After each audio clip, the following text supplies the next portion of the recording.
Sports fans.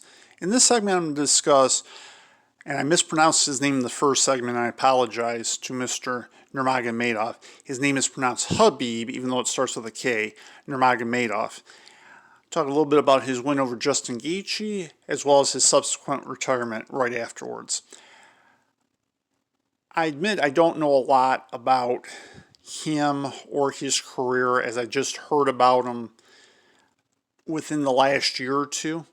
However, looking at his record, he's retired as an undefeated UFC fighter, which doesn't surprise me that that would eventually happen, but it does surprise me that it happened this soon, considering the fact that 10, 15 years ago, fighters, it was okay to, certainly lose a fight, and a lot of fighters lost 10 or 12 fights, and it's hard to even win a couple of fights in a row. I knew things would evolve with that, but for somebody to be that dominant in any weight class and end up 29-0 is incredible.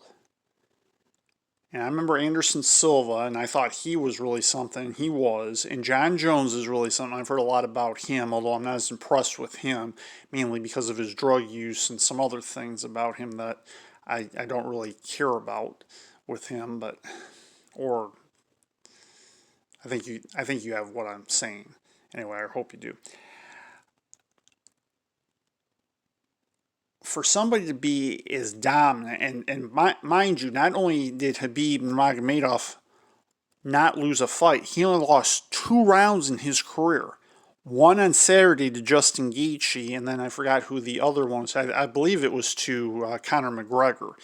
I mean, when it fights Conor McGregor, you're lucky if you last the first round with him. Conceivably, just has Jose Aldo for sure.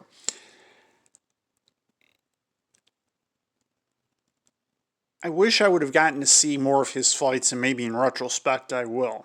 But the fact that he wasn't just a great fighter, but that he paid particular attention to such detail. And what I'm referring to specifically, for those of you who don't know, is he won on a triangle choke of Justin Gaethje. He was going to armbar him, but Justin Gaethje had already said he wouldn't submit no matter what. And he didn't. So rather than break Justin Gaethje's arm, he choked him out. And I thought that was very thoughtful and very nice of him. And credit to Justin Gaethje for not giving up. But if somebody's going to break your arm, I mean, that's, there's tough, and then that's really tough for sure. And I give Justin Gaethje a lot of credit for that he'd have been willing to have his arm broken rather than tap out. But that just shows the kind of person that he is, and the fact that even though his father passed away and his training got interrupted for training for his last match, that is, got interrupted by coronavirus, he was still that well prepared, and he could just walk away the way he did. Absolutely incredible. I do believe he will stay retired. I hope he stays retired, because it would be a travesty if he came back after all of that and after what he said. But what a career he's had. And that's all I can say about it.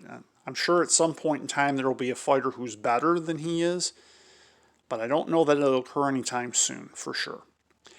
In the next segment, I'm going to talk about the World Series that was concluded yesterday, as well as one oversight on my part. Stay tuned to Sports with Ed on Ed's Sports Channel.